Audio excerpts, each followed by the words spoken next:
Anak, dinggin mo ang turo at pagtutuwid sa iyong pag-uugali ng iyong mga magulang. Dahil ito'y makapagbibigay sa iyo ng karangalan, katulad ng koronang gawa sa bulaklak, at makapagpapaganda katulad ng kwintas. Anak, huwag kang padadala sa panghihikayat ng mga taong makasalanan. Huwag kang sasama kapag sinabi nilang, "Halika, sumama ka sa amin."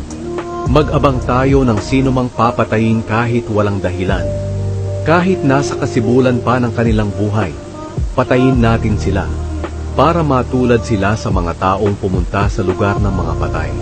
Makakakuha tayo sa kanila ng mga mamahaling ari-arian at pupunuin natin ang ating mga bahay ng ating mga nasamsam. Sige na, sumama ka na sa amin at paghahatian natin ang ating mga nasamsam. Anak, huwag kang sumama sa kanila. Iwasan mo sila, sapagkat mabilis sila sa paggawa ng masama at sa pagpatay ng tao. Walang kabuluhan ang paglalagay ng bitag kung ang ibong iyong huhulihin ay nakatingin. Alam ng ibon na mahuhuli siya, pero ang taong masasama, hindi nila alam na sila rin ang magiging biktima ng ginagawa nila.